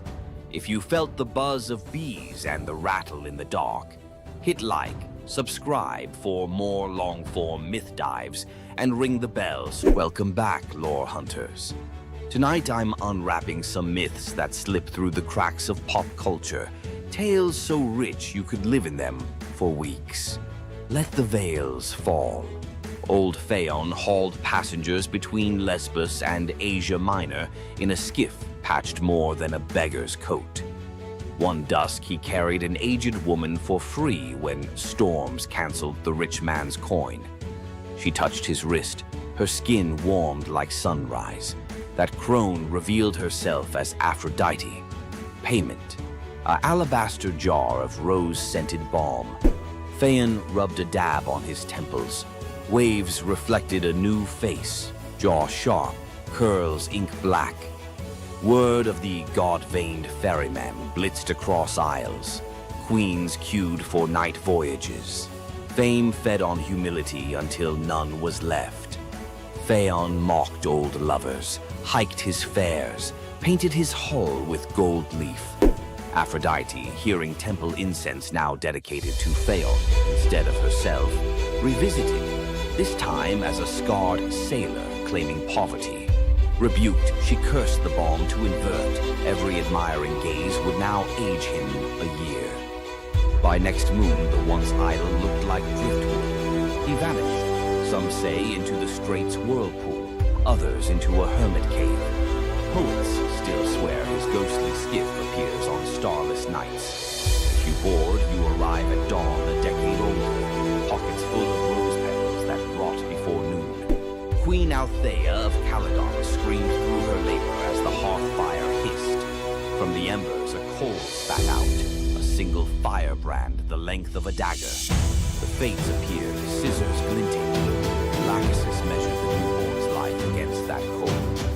Clotho whispered, when the wood is ash, the boy is dust. Althea snatched the brand, quenched it in a silver urn, and hid it under her bed. The baby, Meleager, grew into a spear god in the training yard. None but his mother guessed why storms seemed to pause for him. Years later, Artemis loosed a boar monstrous as a siege tower to punish King Oeneus for a skipped sacrifice. Hunters from every Greek polis gathered. Meleager led, eyes bright as forge fire. Among the heroes strode Atalanta, swift, lethal, and female, an affront to the older princes. In the thicket, Atalanta's arrow struck first blood. Meleager's spear finished the beast. He offered her the pelt. Male egos erupted. Two of Meleager's uncles drew blades. Meleager defended the huntress, slaying his own kin. Word sprinted ahead of him to the palace. Althea collapsed at news her brothers lay dead by her son's hand. Grief wrestled prophecy in her chest. Shaking, she fetched the firebrand, lit a torch, and held both over the brazier. Her love warred her rage for 9 heartbeats. On the 10th, she let the wood slip. Miles away, Meleager felt his marrow ignite. He dropped mid-stride, armor ringing like a funeral bell. At the palace hearth, the brand hissed its last and fell to gray powder. Althea watched the flakes swirl, then walked into the flames herself. In Calydon, they still say, whatever a mother births, her fire can reclaim. Young Cyparissus roamed Chios with a bronze shepherd's crook taller than himself. Apollo, idling in mortal disguise, gifted the boy a tame stag crowned with ivory antlers. It followed him like sunrise follows dawn. One blistering noon, flies tormented the stag. Cyparissus, meaning only mercy, aimed his javelin to shoo them. The tip glanced off a stone, pierced soft flank. The deer collapsed, breath misting blood. Cyparissus dropped beside it, sobs carving caverns in his throat. Apollo arrived to heal, lyre weeping gold notes. But the boy refused salvation for himself. He begged, give me a grief that never dries, so I remember him forever. Clouds boiled violet, the ground drank color from his sandals upward. Where Cyparissus knelt now stands the first cypress, trunk straight as a spear of mourning, sap weeping resin tears. Greeks plant the tree in graveyards because its roots plunge only downward, never sideways, like a grief that refuses distraction. On summer nights, hunters claim the wind through cypress needles sounds like antlers brushing the sky. Athens hailed Cephalus and Procris as couple of the century. He an expert hunter, she a devotee of Artemis. As wedding gift, the goddess sent 2 marvels. Lalaps, a hound fated to catch any quarry, and a spear destined never to miss. One morning, Cephalus rested from the chase and sang to the breeze, calling it Nephele, sweet comfort. The dawn goddess Eos, eavesdropping, snatched him skyward, offering immortality. He pined for Procris. Eos scoffed, she'll betray you. Suspicion slid under his skin like splintered arrow reeds. Cephalus returned in disguise, bribing servants to hint Procris had strayed. At twilight, she arrived in the woods, masked, to spy on him first. Hearing rustle, Cephalus loosed the divine spear toward the sound. It cannot miss. The mask tore away, Procrus's eyes wide as shattering glass. She fell against his chest, whispering only, "The breeze, remember?" Cephalus buried her on Mount Hymettus, pinned the fatal spear beside the grave, and leashed Laiolaps there eternally. Some nights, hikers see a spectral dog chase a phantom hare in circles that never close, while a jealous wind mutters the name Nephele through the pines. Poor farmer Ligdus told his pregnant wife, if the child is female, exposure must follow. Dowries ruin paupers. Desperate Telethusa prayed to Isis. The goddess appeared, golden-winged. Bear the child, raise her as son. Baby Iphis arrived. They bound her chest, taught her spearcraft, named her heir. At 13, Iphis was betrothed to radiant Ianthe, who adored her future husband. Iphis loved her too, but carried a secret that tore her apart. Nights she begged Isis, either unmake love or unmake lie. Eve of the wedding, Iphis roamed the temple till exhaustion. At midnight, statue eyes flashed, muscle quaked under skin, voice dropped like falling figs. When dawn trumpets blew, Iphis emerged, broad-shouldered, jaw square, still wearing mother's hopes, but now truth-shaped. Ceremony erupted in double amazement. A father spared from murder, a bride gaining the groom her heart already knew, a city given a living parable that gods can edit flesh the way poets edit verse. On anniversaries, Crete's couples exchange braided veils, symbol that love may bend rules when petitioned with courage. Satyr-blooded Ampelus dazzled Dionysus. Youth swagger, curls like grape tendrils. He rode a bull through vineyards, boasting he was braver than the god. Dionysus, half teasing, half testing, sent a gadfly. The bull bucked. Ampelus flew, spine meeting earth with a wet crack. Thunderclouds curdled purple. Grief-stricken, the god plucked the corpse's heartbeat, planted it. From ribs sprouted twisting vines, from fingers curling shoots. First grapes. He fermented their juice with tears, naming the wine Ampelosios, the taste of regret. Every toast pours a little myth, sweetness chased by sting. Drink deep and you repeat the boy's brag, but this time, hopefully, know when to dismount. On the gray docks of Anthedon, a lone fisherman named Glaucus noticed something odd. Every fish he caught leapt back into the sea after flopping across a patch of wild green herbs. His curiosity, half hunger, half science, won. He tasted one leaf. A heartbeat later, his pulse throttled like a war drum. Gills tore open on his neck. Terrified, he dove overboard and discovered he could breathe brine like air. In the midnight blue below, sea deities gathered, nereids swirling like living lace, old Phorcys with crab-shell crown. They greeted the newcomer, then forced a cup of ichor on him. Drink, forget the shore. Visions blitzed his skull, shipwrecks yet to come, lovers yet to drown. Prophecy is a toxin that never metabolizes. Glaucus tried to surface, to hug his aging mother, but every wave slapped him back. Barnacles crusted over his old rowing calluses. He practiced his new craft instead, whispering tides to sailors, trading secrets for offerings of bronze and bread that sank unreachable. Legend says if you stare into rough surf and hear your own name, it's Glaucus warning you to turn home. Ignore him, and you join his choir. Another voice lost to the deep. In Attica ruled Periphas, so just that subjects built temples to him, not Zeus. Offerings piled higher than to Olympus. Flattery sharpens divine talons. Thunderhead over the palace. As lightning coiled to strike, Apollo intervened. Spare the righteous, punish the praise. Zeus relented. halfway. Before the court's eyes, Periphas's flesh rippled into plumage, arms broadened into stormbreaker wings. His queen begged accompaniment, became an osprey. Throne room glittered with abandoned gold. Zeus decreed the new eagle his personal herald. Immortal, hungry for serpents of hubris. Every lightning flash, tradition holds Periphas scouts ahead, making sure no mortal altars bear the wrong name again. Arcadian huntress Callisto pledged lifelong virginity to Artemis. Oaths echo loudest in forest silence.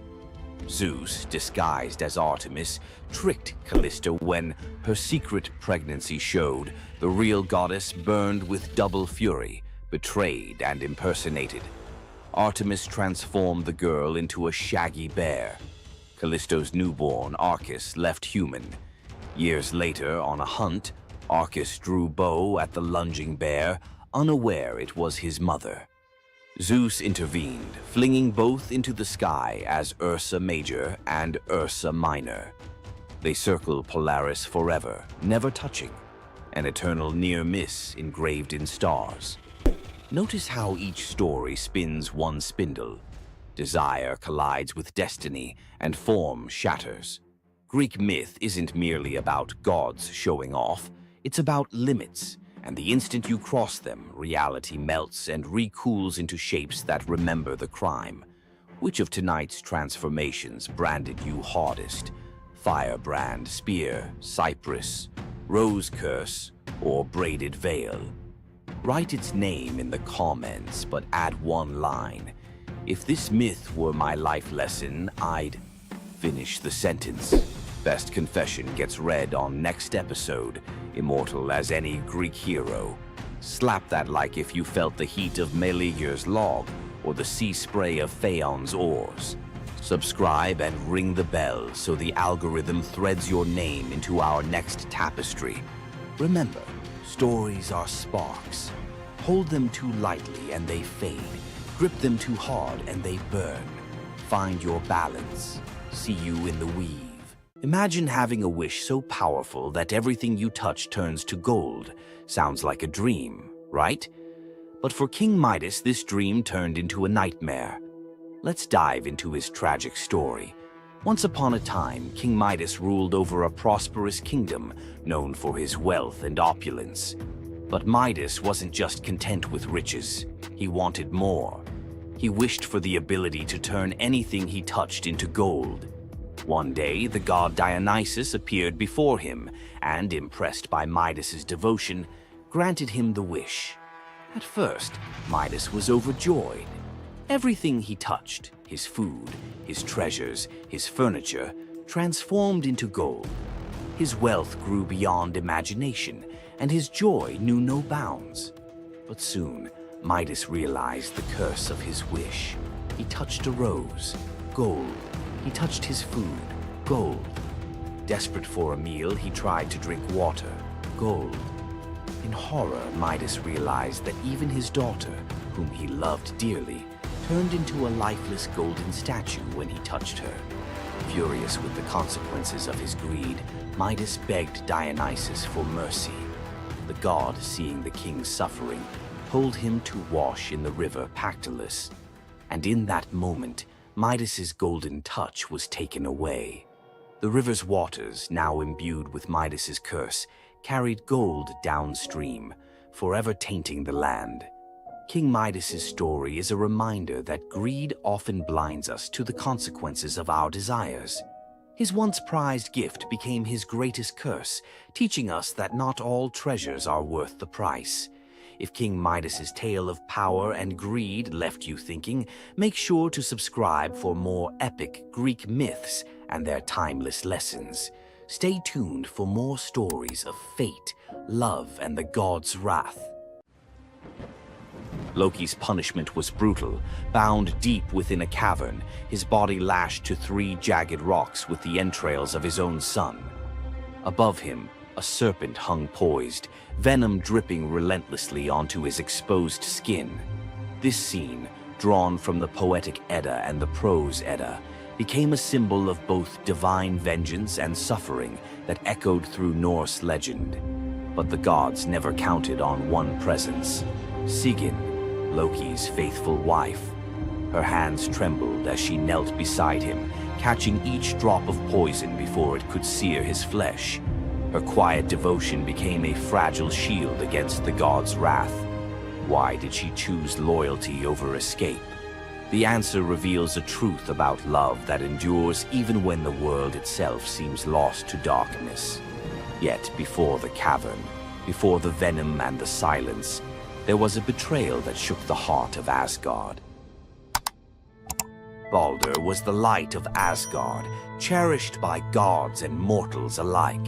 His laughter filled the halls, a warmth that even the golden apples of Idun could not rival.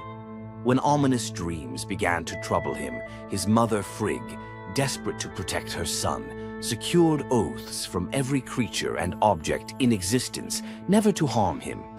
All, that is, except the mistletoe, too slight, too innocent to warrant suspicion. Loki saw opportunity in what others dismissed. He fashioned a dart from that fragile branch and sought out Hoder, Baldur's blind brother. "Here," Loki murmured, placing the weapon in Hoder's uncertain grasp, "let me guide your hand." The dart struck its mark. In an instant, Baldur's light was snuffed out, his presence gone from the world. The gods stood in stunned silence, their joy shattered. Loki lingered in the shadows, the faintest smile on his lips, before slipping away unseen. The prose Edda tells us the pyre burned for 9 nights. Baldur's wife, Nanna, overcome with grief, cast herself onto the flames, her spirit entwined with his. The gods heaped treasures upon the funeral bier, Odin's ring Draupnir, Baldur's own ship Hringhorni, to honor him, but no offering could fill the void left behind. The air grew heavy with suspicion. As the smoke twisted skyward, word spread of an old woman whispering to Hoder in the moments before the fatal blow. When Thor forced the truth from a trembling servant, silence fell like a shroud. Loki's name was not spoken, but its weight pressed upon every heart. The gods had tolerated his mischief, his clever lies, even the theft of Sif's hair. But this was different. The poetic Edda names him plainly: Loki, the guileful who brought it about, from which all misfortune came. Odin convened the gods to pass judgment. No mead flowed, no boasts rang out. The All-Father's single eye burned cold as he named Loki Oathbreaker and Kinslayer. Weapons gleamed in restless hands. Even gentle Friar's fingers tightened around his sword. Loki understood the god's fury. He fled Asgard, his mind racing with schemes. As told in the prose Edda, he built a lodge in the mountains, doors on every side, always watching for his pursuers. Still, he could not outrun their vengeance. Odin's gaze found him, even in hiding. When the gods arrived, Loki tried to slip away, transforming into a salmon to evade capture in the river's swift current. But Thor's grip proved stronger than fate. Dragged back through the gates he once helped raise, Loki passed faces twisted with anger and betrayal. The gods' judgment was swift. The path ahead led not to mercy, but to a place where pain and silence waited in the damp and the dark. They forced Loki into the heart of the earth, a cavern where the air pressed cold and heavy, and every sound echoed off stone walls, slick with damp. Water dripped steadily from above, each drop magnifying the hush that settled over the gods as they set to their grim task. The stench of venom lingered, sharp and persistent, mingling with the iron tang of old blood. Odin's single eye caught the flicker of Skadi's movement. A silent nod passed between them, sealing what would come next. 3 massive boulders, freshly gouged with holes, stood ready. The gods had not brought chains or rope. Instead, they made Loki's punishment a reflection of his own chaos. The prose Edda tells us they transformed one son, Vali, into a wolf who slew his brother Nari. With the entrails of Nari turned to iron by the god's will, they bound Loki fast, wrists, neck, thighs, and ankles locked tight against the unyielding stone.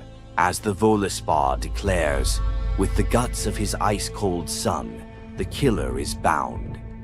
Each knot and twist was deliberate, a reminder that his own blood now held him captive.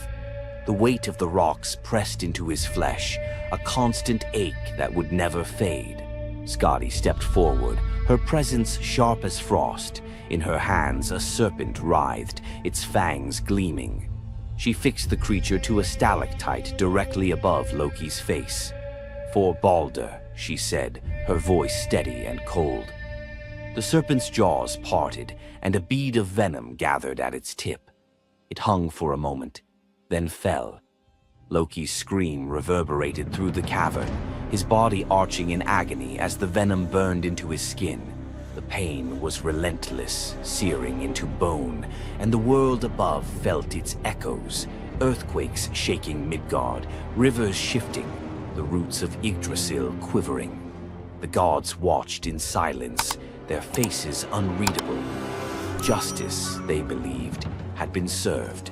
As the serpent's venom continued its slow assault, the rhythm of torment became all-consuming. The next drop formed, poised to fall. Then a figure emerged at the edge of the chamber, a woman, silent, a wooden bowl cradled in her hands. Sigin's arms were blistered, her sleeves stained, but her grip was unwavering as she stepped into the circle of pain. The cavern held its breath. Sigyn knelt, her presence a quiet defiance. The venom hissed into the bowl, wood darkening with each drop. The gods turned away, their judgment complete, but the story within the cavern was only beginning. The bowl rested in Sigyn's hands, its wooden sides polished by hours of silent endurance. She knelt on the cold stone, skirts bunched beneath her, and waited for the serpent's venom to fall. The first drop struck with a hiss, a thin wisp of smoke curling up as Loki's breath caught in his throat. She kept her gaze fixed on the bowl, her resolve anchored by the rhythm of her task. Time unraveled in the cavern, marked only by the relentless cadence of the venom. Drip, catch. The liquid sizzled as it struck the wood, the heat seeping through Sigyn's calloused palms. Each shift of her grip was subtle, a quiet adjustment to keep the bowl steady as her arms ached. Above, the serpent's shadow twisted over the stone, its coils unmoving, its venom gathering in slow, deliberate drops. Loki whimpered, bracing for pain that had become his constant companion. The sound of his dread was sharper than his cries. The air hung heavy with the stench of scorched flesh and the metallic sting of poison. The darkness pressed in, broken only by the faint glimmer of Sigyn's tears as they mixed with venom in the bowl, each drop a testament to her resolve. The silence between drops was punctuated by Loki's ragged breaths and the distant echo of water dripping from the cavern walls. Sigyn's world narrowed to the weight in her arms and the threat above. The bowl filled, the venom rising perilously close to the rim. Sigyn's muscles trembled, but she did not let her grip falter. When at last the bowl brimmed, she had no choice but to turn away. In that brief moment, as she emptied the venom onto the rocks, Loki's body convulsed, his scream raw and unrestrained. The poison ate into the stone, leaving blackened scars as Sigyn hurried to wipe the bowl clean and return to her vigil. For time beyond reckoning, Sigyn remained. The myth offers no window into her thoughts, only the image of her kneeling, unwavering as Loki's mind splintered under the weight of his agony. Was she remembering laughter in sunlit halls, or simply unable to imagine leaving him alone in the dark? The venom's rhythm never changed. The bowl would fill. Loki would suffer. Sigyn would endure. In the hush that followed each scream, a question lingered, one that neither gods nor mortals could answer. Love in the dark was never simple. While the gods turned away, Sigyn remained, her presence reshaping the meaning of Loki's punishment. His betrayals had echoed through Asgard, yet her loyalty was a force the gods never expected. The Eddas offer no window into Sigin's thoughts, recording only her actions. Blistered hands, a steady bowl, venom caught before it could sear flesh. This silence leaves space for us to wonder. Was it love that held her there, or a deeper sense of duty, something older and more enduring than the gods' own laws? Loki, once the master of deception, now depended on the mercy of the one he had so often left in the shadows. When the bowl overflowed and Sigyn turned away, each drip crept like fire through him, twisting his features in agony. His eyes, when they met hers, flickered with both gratitude and resentment. He needed her, but the venom's torment mingled need with bitterness. Still, Sigyn returned every time, catching the next drop before it could fall. The myths do not say what passed between them in those moments, only that she stayed, her resolve unbroken. Scholars often call Sigyn the embodiment of loyalty, the ultimate symbol of spousal devotion. Yet, her sacrifice was more than an act of love. It was a quiet rebellion. By kneeling in the cavern, she defied the gods' vision of justice. Odin had crafted Loki's punishment to be absolute, to break him alone in the dark.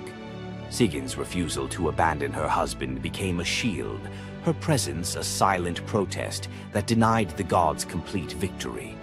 The Eddas never assign her a motive, leaving modern readers to fill the silence with their own questions and interpretations. Was her endurance an act of compassion or a challenge to the order imposed by the gods? Each drip marked the passage of time, each bowlful a measure of suffering and steadfastness. Loki's laughter, once quick and sharp, faded into broken gasps. His words, sometimes curses, sometimes pleas, found no purchase. Sigyn's hands grew raw and ruined, but she did not falter. The cycle of pain and mercy continued, unbroken. In the end, it was not just Loki who endured the gods' punishment. Sigyn's vigil transformed it, turning isolation into a shared ordeal. In the darkness, her silent defiance and unwavering love became part of the myth, a testament to the power of presence, even when the world has turned away. Sigyn's vigil stands as one of Norse myth's quiet marvels, a steady presence in the shadows, her strength measured not in battle, but in endurance beside the one the gods condemned. As Loki writhed beneath the venom's relentless burn, Sigyn's hands never wavered. The Eddas remember her not for words or deeds of glory, but for the silent rhythm of her care. Her story reminds us that sometimes love endures in darkness. Sigyn's vigil continues until the twilight of the gods, Ragnarok, whenever that may come. Would you have stayed? If Sigyn's silent strength moved you, let us know in the comments or share your favorite Norse hero below. Ask most people about Greek myth and you get 12 labors, a Gorgon's haircut, or a fire thief nailed to a cliff. Tonight we leave the doom scroll and open the side door, some lesser-known legends where the gods give instead of take. Or something you love. Silence the group chat, because each tale rolls out in 4 acts, exactly like a Netflix mini-EP. First jar on the left, a polished grain of barley the size of a thumbnail. Let's pry it open. Eleusis, dusk. Fields are dust. Demeter still mourns Persephone. Villagers starve, except Triptolemus, teen son of King Celeus, who offers the goddess barley porridge cooked from his final handful of grain. Moved, Demeter turns her grief to gratitude and hands him a leather pouch of enchanted seed. Demeter's next gift is wilder, a bronze chariot yoked to 2 serpents the size of river dolphins.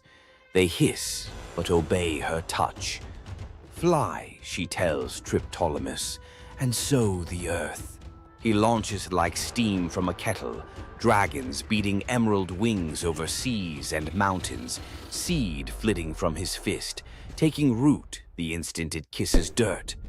Triptolemus lands in Scythia, demonstrates plowing, and shares bread hotter than sunrise. Their ruler Lincus smiles, then creeps into the guest hut with a dagger, planning to steal credit. Demeter's serpents coil awake, eyes phosphorescent. Steel meets scale. The goddess materializes and, with a snap, turns Lincus into the first lynx, forever stalking fields he can never harvest. Triptolemus lifts off again, safer and wiser. Dragons spiraling like living irrigation lines. Everywhere wheat sprouts, famine folds, and villages invent words for thank you. When he finally parks the chariot in Eleusis, Demeter names him patron of farmers and slots a constellation, the sower, above the autumn sky. Rural Greeks still claim that seeing twin shooting stars at harvest means Triptolemus's dragons are checking yields.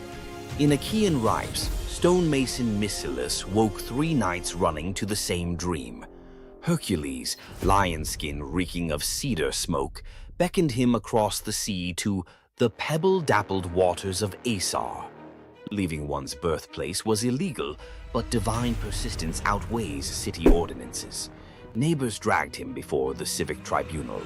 Verdicts were cast with white, acquit, and black, condemn, pebbles dropped into an urn. Mycilus prayed under his breath. As judges emptied the urn, every stone, white and black alike, shone snow white. Gasps.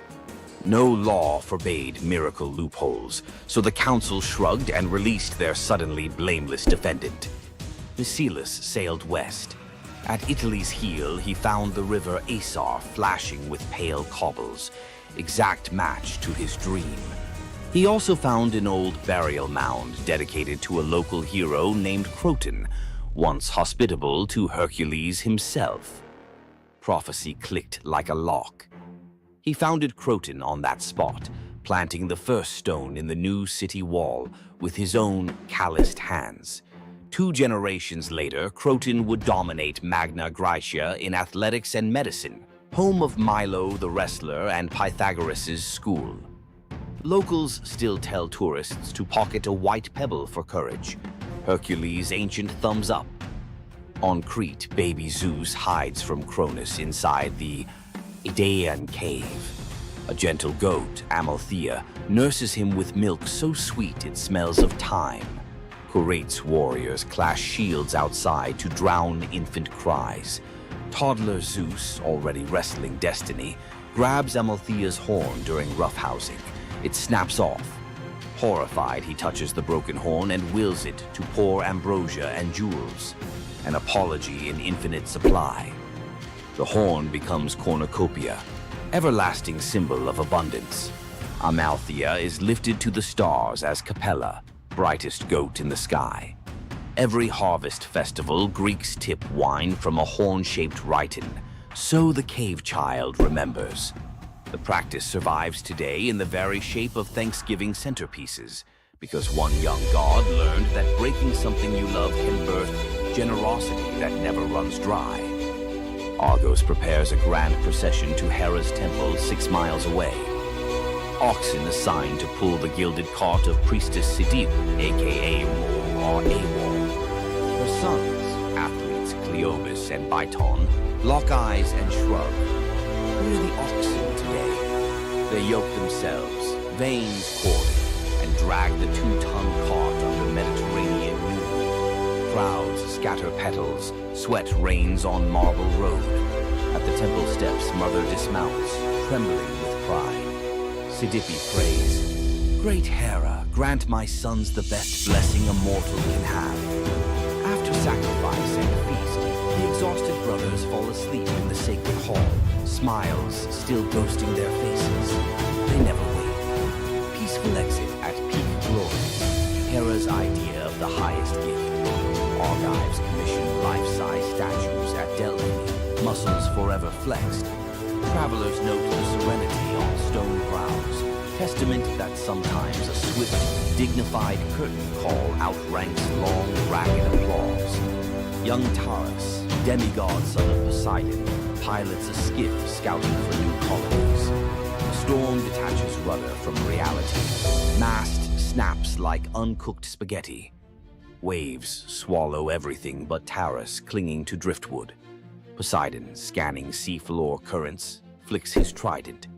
A dolphin larger than a rowboat rockets upward, scoops Taurus, and planes across the wine-dark sea like a living surfboard.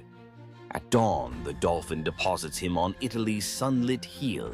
Taurus climbs a bluff, sees fertile plains ribboned by a gentle river.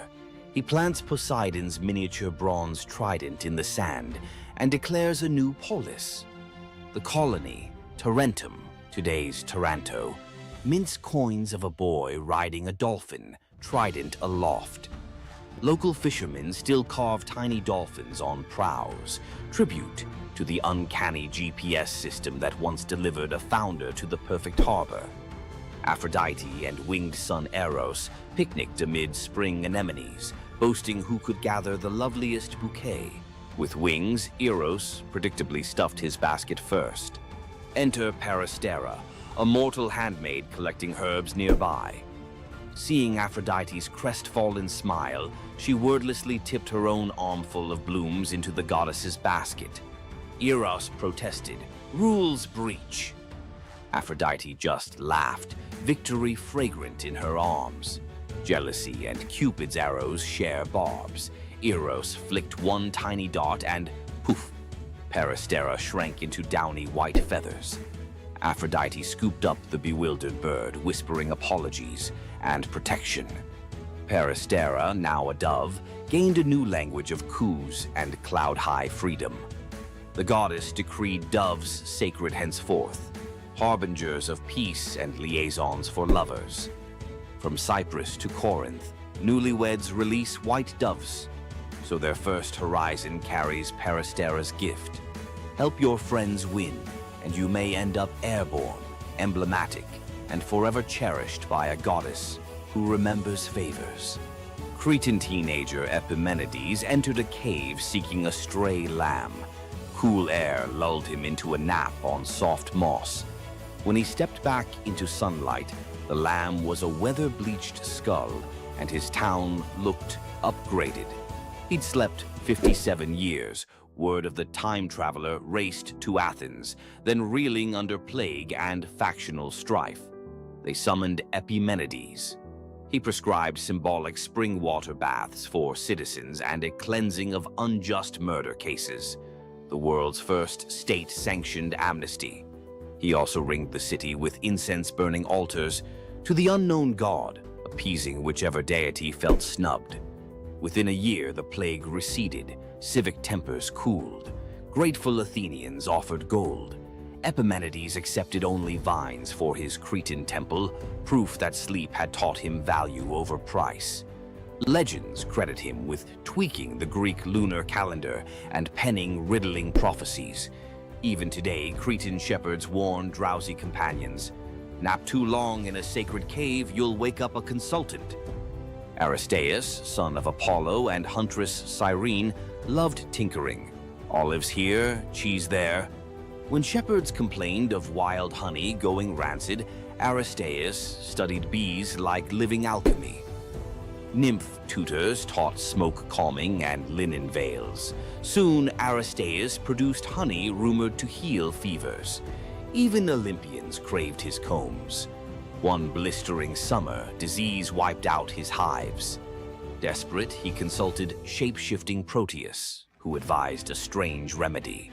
Sacrifice 4 bulls and leave their carcasses sealed. From decay rose new swarms, robust and disease-proof, the mythical origin of begonia, or bee birth. Greek farmers copied the ritual symbolically with perfumed ox hides draped over empty hives at spring equinox. Aristaeus planted thyme to flavor future honey, invented the first clay smoker, and dedicated his success to the seasonal Etesian winds, ensuring cool breezes helped the bees cap wax perfectly. Modern beekeepers in Greece still call a sudden helpful wind Aristeas's breath. Zeus and Hermes, disguised as dusty travelers, canvassed a Phrygian village for lodging. Gold door mansions slammed shut. Only an aged, poor couple, Baucis and Philemon, welcomed them into a mud brick hut. They served cabbage soup, pork scraps, and local wine. Mid-pour, Baucis noticed the jug stayed full. Eyes widened.